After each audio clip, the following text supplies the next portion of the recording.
أبنائي وبناتي تلاميذ الصف الخامس الابتدائي، برحب بكم من جديد مع الدرس الثاني اللي إن شاء الله هناخد فيه النهاردة. الدرس الثاني والثالث والرابع اللي هم عبارة عن جمع الكسور غير متحدة المقام وطرحها. طبعا ده يا شباب تكملة للي خدناه الحصة اللي فاتت. خدنا الحصة اللي فاتت ازاي نوحد المقامات باستخدام المضاعف المشترك الأصغر، وخدنا طرق مع بعض تسهل علينا الموضوع. أفكرك تاني بيها: لو المقامين عددين متتاليين نضربهم في بعض، لو أوليين نضربهم في بعض، ولو الكبير يقبل على الصغير ثبت الكبير واضرب الصغير، ولو ما فيش واحدة من دول يبقى هنعمل ايه يا حبايبي؟ نفتكر هناخد الكبير نجيب مضاعفاته لحد ما يديني عدد يقبل الاسم على المقام ده وعلى المقام ده. تعالوا نشوف مع بعض درس النهاردة الجمع. ولازم يا حبايبي علشان اجمع او اطرح او اقارن اوحد المقامات. يعني هي المقام 3 وهنا كام يا شباب؟ هنا 4، يبقى المفروض ان احنا نوحد المقامات. طب لاحظت اللي احنا قايلينه المره اللي فاتت 3 ولا 4 عددين متتاليين، يبقى نضربهم في بعض. يبقى 3 في 4 بكام يا شباب؟ ب 12. تعالوا بقى نعمل حاجه اسمها ايه؟ الضرب التبادلي، او زي ما بيسموها بالبلدي كده المقص. هنعملها ازاي يا شباب؟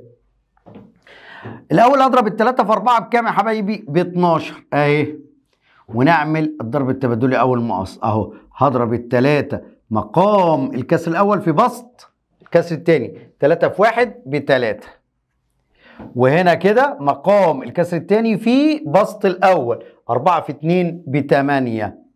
يبقى بقى 8 زائد 3 كام يا اولاد؟ 11. يبقى احنا وحدنا المقامات كده بشكل بسيط بسرعه سهل. 3 زائد 8 11 على 12، وكده عملنا عمليه الجمع بتاعتنا. فبقول لك بنعمل ايه؟ نحدد اصغر مقام مشترك للمقامين 3 و4 اللي هو م م أ، وزي ما قلنا 12. وجبناه ازاي؟ بالحاجات اللي احنا قلنا عليها قبل كده.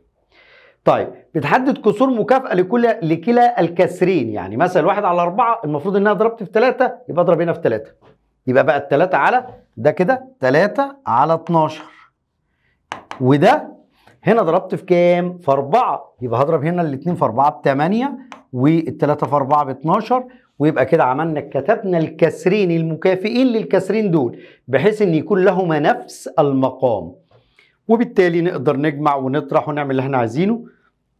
وادي المثال قدامنا اهو. تعالوا يا شباب يلا نحل مع بعض. بيقول لي 1 على 5 زائد 3 على 10.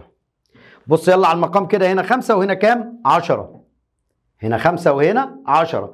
طيب يا حبايبي، هل دول متتاليين؟ لا يا مستر. أوليين؟ لا يا مستر، ده اللي أولي ده مش أولي. طب الكبير يقبل على الصغير؟ أيوه، خلاص ثبت الكبير واضرب الصغير. الصغير هنضربه في كام؟ هقول لك هضربه في كام عشان يبقى 10 في 2، يبقى لازم أضرب هنا برضو في 2. يبقى دي بقت 2 في 1 ب2 على ال2 في 5 ب10 زائد ده ثبتناه 10، يبقى البسط زي ما هو 3. ونجمع البسط، بننقل بقى المقام ونجمع 2 زائد 3 كام يا اولاد؟ 5. طيب كمان مسألة 12 على 20 ناقص 2 على 5. المقام 20 وهنا المقام 5. طب المقام ده يقبل على ده، الكبير يقبل على الصغير، خلاص يبقى ده ينزل زي ما هو 20 والبسط 12. ما عملناش حاجة في المقام، مش هنعمل حاجة في البسط. وادي ناقص. طيب هنا المقام ده 5، عايز اخليه 20، هضربه في 4، يبقى الاتنين في 4 ب8 والاربعة في 5 ب20.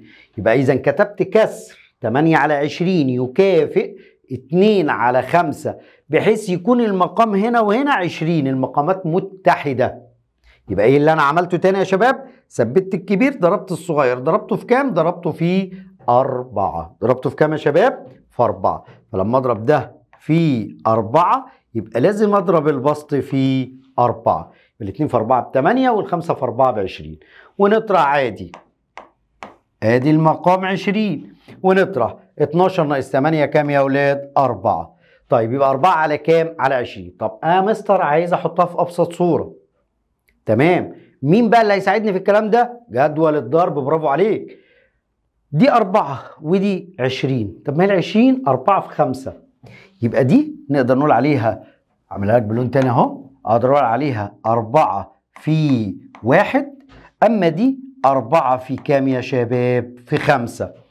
طيب هنا 4 وهنا 4، يبقى ال4 دي مع ال4 دي يبقى الناتج 1 على 5. يبقى الناتج ايه يا ولاد؟ 1 على 5. طيب عايز اشرح كمان مثال. بيقول لي 1 على 5 ناقص 1 على 9، هل دول متتاليين؟ وانت لازم تسأل نفسك الأسئلة دي علشان تشتغل بسرعة وما تضيعش وقت. متتاليين؟ لا. أوليين؟ ده أولي ده مش أولي. ولو جيت أحلل ده 3 في 3، مفيش حاجة مشتركة بينهم. طيب هل ال9 هيبقى الاسم على ال5؟ برضه لا. يبقى هنعمل ايه بقى؟ هناخد الكبير نجيب مضاعفاته. هات مضاعفات ال9. 1 في 9 ب9 ما يقبلش على ال5. 2 في 9 18 ما يقبلش. 3 في 9 27 ما يقبلش. 4 في 9 36 ما يقبلش. خلاص يبقى هي ال5 في 9 بكام يا شباب؟ ب45. يبقى انا هضرب هنا زي ما قلنا بقى، نعمل بقى ايه؟ الضرب التبادلي اهو. 5 في 9 ب45. طيب يبقى انا ضربت هنا 9 في 1 ب9 ناقص، هضرب هنا بقى 5 في 1 اهو، المقص بتاعنا يا شباب اهو، ضرب التبادلي. 5 في 1 ب5. يبقى بقت المسألة 9 ناقص 5 كام يا ولاد؟ 4 على المقام 45. ادي المسائل، وادي توحيد المقامات، وادي جمع وطرح الاعداد، الكسور غير متحدة المقام. طب تعالوا نحل كمان واحدة طرح. المقام 8 وهنا 9. ايوه برافو عليك، سمعت طالب بيقول لي دول متتاليين، خلاص نضربهم في بعض ونعمل الضرب التبادلي. ال8 في 9 ب 72. 8 في 9 ب 2 وايه؟ و70. هنضرب بقى هنا مقام الثاني في بسط الاول. 3 في 9 ب 27 ناقص مقام الاول في بسط الثاني. 8 في 3 ب 24. يلا نطرح يا شباب. المقام ثابت 72. نطرح بقى 27 ناقص 24 يديني كام؟ 3. يبقى 3 على 72. طب واحد يقول لي طب يا مستر هي دي تتبسط؟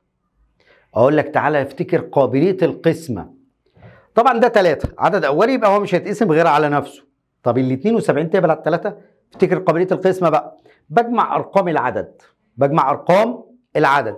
2 زائد 7 9، يبقى تقبل الاسم على 3، يبقى هقسمها على 3.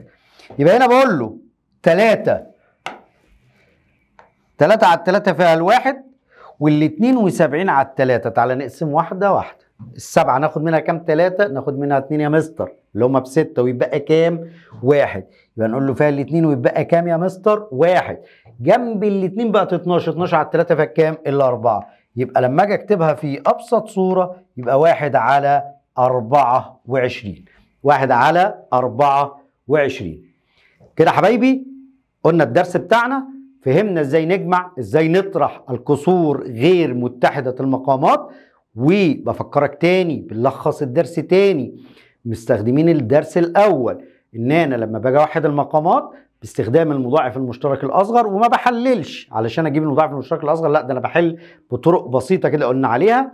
لو هم عددين متتاليين يبقى هنضربهم في بعض، لو المقامين عددين اوليين هنضربهم في بعض، لو المقام الكبير بيبقى الاسم على الصغير ثبت الكبير واضرب الصغير، لو ما فيش واحدة من دول يبقى هنجيب مضاعفات الكبير لحد ما يديني مضاعف يقبل على ده وعلى ده. كده حبايبي شرحنا درسنا، وإلى اللقاء في دروس أخرى. شكرا والسلام عليكم ورحمة الله وبركاته.